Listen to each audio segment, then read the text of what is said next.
All right, guys, this next topic here is going to be geared towards speed ups from the kitchen line. Keep in mind, there's two select types of players. There's an attacker and there's a counter attacker. Usually attackers don't like to get attacked, and usually counter attackers don't like to attack. I would say it takes a very select skill set to have both sides, to have the comfortability of speeding up first, and then also to be comfortable with your counterattacks. I only know a few select high-level pro players that kind of are on both spectrums, that speed up really well, but also counter really well. Something I think you should ask yourself is, am I a true counterattacker, or am I a true attacker? So when I think about speed ups from the kitchen line, obviously various different types of speed ups, but I would say there's probably two main speed ups that kind of come to mind. There's your calculated speed up that is well disguised. You're kind of lulling your opponent to sleep a little bit, and then you're surprising them with that surprise factor by either pushing or shoving or poking or just using a speed up that's kind of off pace, that's in that pace range of, like, let's say 30 to 40%. It's that little off-pace speed up. And then also too, on the flip side of that, there's your bailout speed up, where you're probably speeding up at 80 or 90%. It's probably not as calculated. It's probably not as well disguised, but maybe you notice that your opponent hits a lot of outballs. Maybe you notice that you've tried some off-pace speed ups and that your opponent has been able to read and counterattack really well in that situation. So I would say, anytime you are speeding up, something you should ask yourself is, did I speed up at the right time? Did I speed up towards the right location? Is my opponent's hands better than mine? Did I give my speed up away? Is there a stamp on my forehead that says I'm coming in hot? And then also too, did I speed up with a off-pace speed up, or was it a bailout speed up? If you speed up in front of you, 9 times out of 10, wherever you sped up, that counterattack comes right back to where the speed up came from. So, for example, if you don't like going head to head with your opponent and you feel like their hands are better than yours, then it probably doesn't make sense to want to speed up head to head. I play with Riley Newman. Riley Newman has really good hands, so in this setting, I actually like to speed up cross court. Why? Because that puts the counterattack right in front of Riley. And so that puts Riley in a position where he can really use his hands, and he can use his main strength, which is counterattacking and using his hands, but the speed up comes from me cross court. So I'm speeding up cross court, that counterattack goes right back at Riley, and then Riley's able to kind of use his hands from there. Another thing that I want you guys to think about is, if you start with your speed up, stay with your speed up.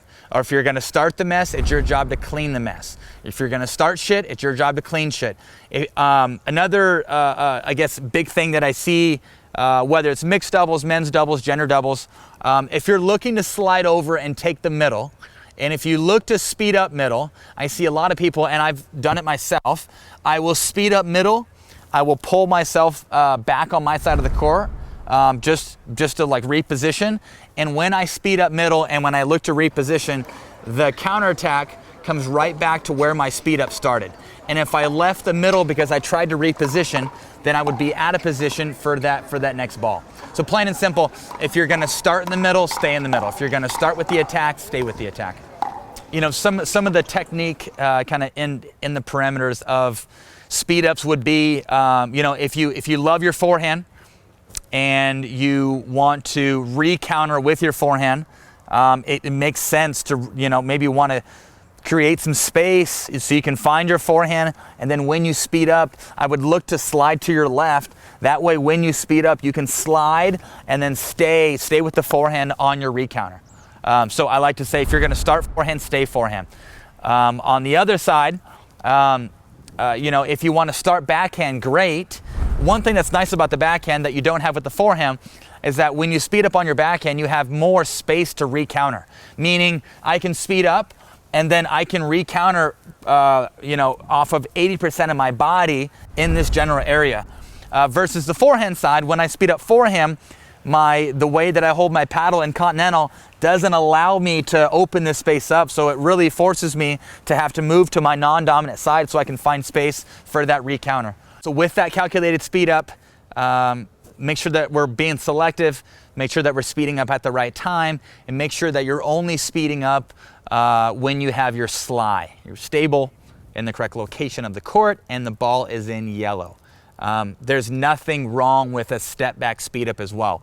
Whether you want to speed up from the kitchen line, up in the yellow zone, or maybe you have to take a step back to create some space to be more offensive with that ball. I would say this method or this idea is probably going to be suited for higher level players, but there's value and there's something to be said with opening up your loop and adding in some exaggeration with your loop as you're speeding up, just with a little added disguise. Shows them a different look, gets them off balance, makes them second guess, may mess up their timing a little bit. You know, like really good counterattackers, you kind of have to do some different things for your surprise factor on the speed ups. Whether it's opening up the loop, being a bit more exaggerative back there, maybe it's dancing with your feet, maybe it's keeping the hand positioning more still. Most attackers tend to give away some tells. You know, whether that's they speed up off the bounce or they speed up out of the air, or they only speed up with their forehand, not their backhand, or they only speed up with a push, not a roll, or a shove, not a modified ground stroke. From an attacking standpoint, think about having a full dimensional arsenal with different ways to have weapons, you know, through added variety, whether that's off the bounce speed ups, out of the air speed ups, calculated speed ups, bailout speed ups. If you want to get very efficient as an attacker, I would get comfortable in those different areas and not be so one-dimensional with your attacking. On the counter-attacking side, you know, with those tells, you know, you should be asking yourself, you know, if you're losing head-to-head, you should be asking yourself, you know, is my opponent hitting a bailout speed up? Am I hitting a lot of out balls? Or is my opponent finding selective spots on my body that force me to feel vulnerable, and is that why I'm losing these head-to-head battles? All right, guys, the technique off the speed up here. So I'm gonna be focused on taking a speed up off the bounce here. If the ball is inside my bubble here, as I'm dinking back and forth here, if the ball is inside my bubble, I call this a push. Or we can use it as, or we can call it a shove. So we're dinking back and forth, and I'm waiting. This ball is gonna be inside of my bubble. Yep, perfect. But technique on a speed up that is inside of my bubble, I can take it with the forehand, I can take it with the backhand. Main thing is letting the ball sit up a little higher at the apex, and I'm shoving or I'm pushing kind of on this level plane here. Okay, dinking back and forth again. Okay, ball is inside of my bubble. I can take it as a forehand or a backhand. Okay, ball coming, here we go. Again, dinking back and forth. I'm making sure that I'm stable in the right location and that the ball's in yellow, and I'm waiting. Very good. Here we go, dinking back and forth. Same thing here, ball's inside my bubble. Okay, so main thing is, as I'm speeding up there, you know, I'm going off pace. I'm aiming towards select locations that's gonna force him to feel uncomfortable. Let's go a couple more here. Okay, and I'm waiting for the right ball. I'm waiting for a ball that doesn't push me back, and I'm waiting. There we go, good. Okay, so that is the speed up inside the semicircle. Next speed up is gonna be same sort of look, but the ball is gonna be outside my semicircle. Okay, so we're dinking back and forth here, Jim. Dinking back and forth here. Go ahead and move me around a little bit. There we go, perfect, and I'm waiting. Good. I'm waiting for the right ball here.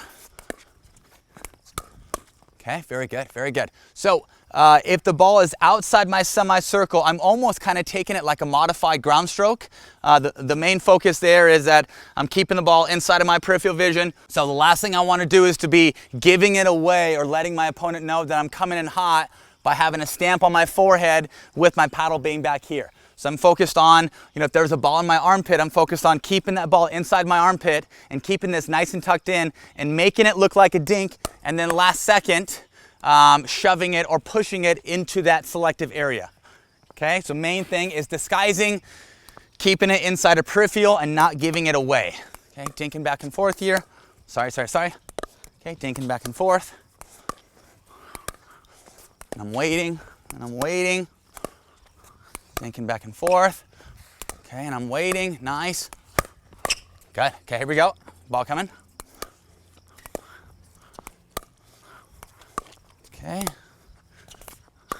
Good, and I'm waiting. Okay, and I'm waiting. Outside my semicircle. Very good, good, awesome. Okay, so next speed up that I'm gonna be talking about is gonna be out of the air. So I'm dinking back and forth here. I'm more so leaning in, looking to gauge my lean. The last thing I wanna do here, and I would say this is the biggest common tendency, is I'm not gonna take the bait, or I'm not gonna get overextended by my partner here, leaving me a ball and forcing me to try to speed up from here. The last thing I want is to get overextended, try to speed up from here, have that counter attack come back in a hurry, and then now I'm not ready to re-counter off of their counter. So make sure that anytime you speed up that you're ready and you're hungry and you're eager for the ball to come back. But very difficult to try to reposition when you speed up from here and then look to re-counter. Okay, ready here?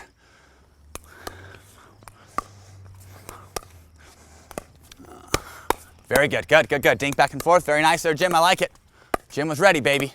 Oh, good, good, good. Here we go. Ball coming. And something that I want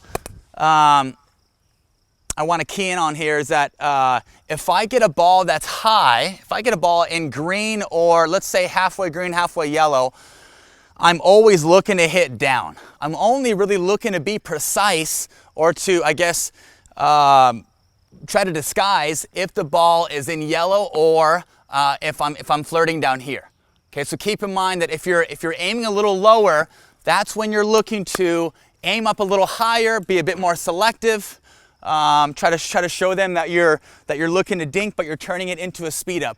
If you have a higher ball, that's when you're looking to go down. Okay, ready here? Okay, very good. Here we go. So technique here, I'm taking it as a backhand or a forehand roll. Okay, and I'm waiting. Nice. So on that roll, I'm swinging low to high. Okay, I'm touching the back of it. I'm getting a little topspin going. But the last thing I want to do is fully compensate with my wrist. My shoulder is nice and fixed. This is all one main lever, and I'm not compensating at the wrist here. Here we go. And I'm waiting, and I'm waiting. Oh, okay, very good. Okay, guys, first drill here for 2.5 and 3.0. We're going to be very stationary. We're going to go back to the basics here, back to the fundamentals. Obviously, I'm on the court by myself here. I have balls with me.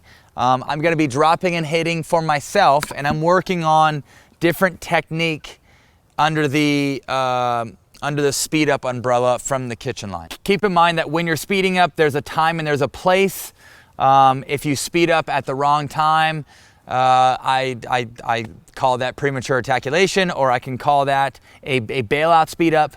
Plain and simple, you want your speed up to be calculated, and you want to always look to disguise your speed up and make it look like a dink, and then last second be able to shove it or push it or flick it into your opponent, force them to feel uncomfortable, and use that surprise element. Usually with that surprise element, if they don't see the speed up coming, that will lead to a cleanup ball. So we can call that a 1-2 combo. Maybe it's a 1-3 combo. Maybe it's a 1-4 combo. Plain and simple. Know that you just don't have to win the point off of the first speed up.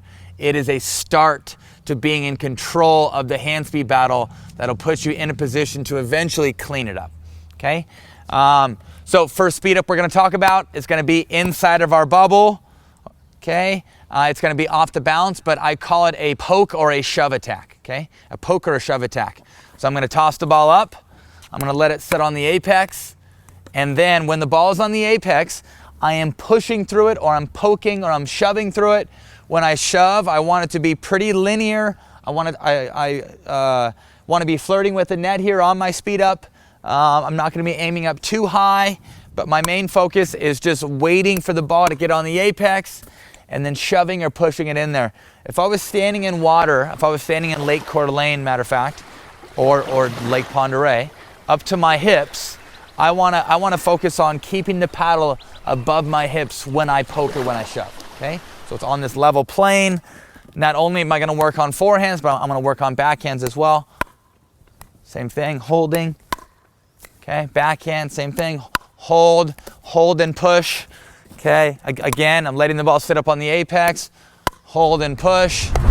Okay guys, second drill here, 2.5 and 3.0 for speed ups.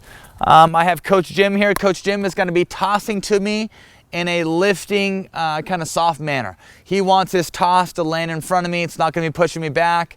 And I am looking to speed up, okay? So Jim is gonna be tossing me a ball. I'm gonna be getting my feet in the correct position. Most of the speed ups that I'm gonna be hitting are gonna be inside of my bubble in a shoving or in a pushing manner, okay? So rock and roll it here. I'm gonna hit 10 speed ups. Jim's gonna be tossing. When I speed up, I want Jim to block back. So both sides are getting a benefit here. I'm working on speeding up. Jim's working on blocking. Okay, ready here? Okay, perfect. Again, toss. Okay. Also too, when I speed up, I'm looking to speed up in an area that's gonna force them to feel vulnerable, or in an area that's gonna force them to feel uncomfortable. Usually that's dead space shoulder, right hip, but usually I'm going outside of his body, okay? Okay, good. Again. Nice, again. Good, again. Good. Okay, so now, third progression is same drill here. He's gonna block back, and then we're gonna play the point out. Okay, ready here? Toss, play it out.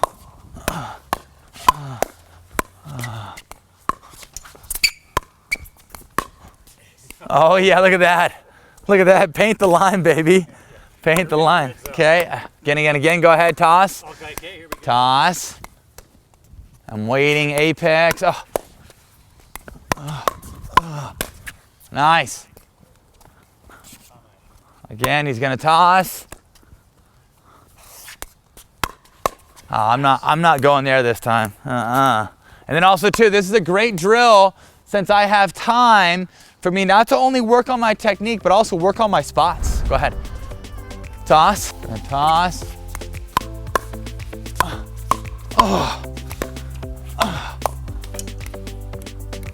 Okay, again.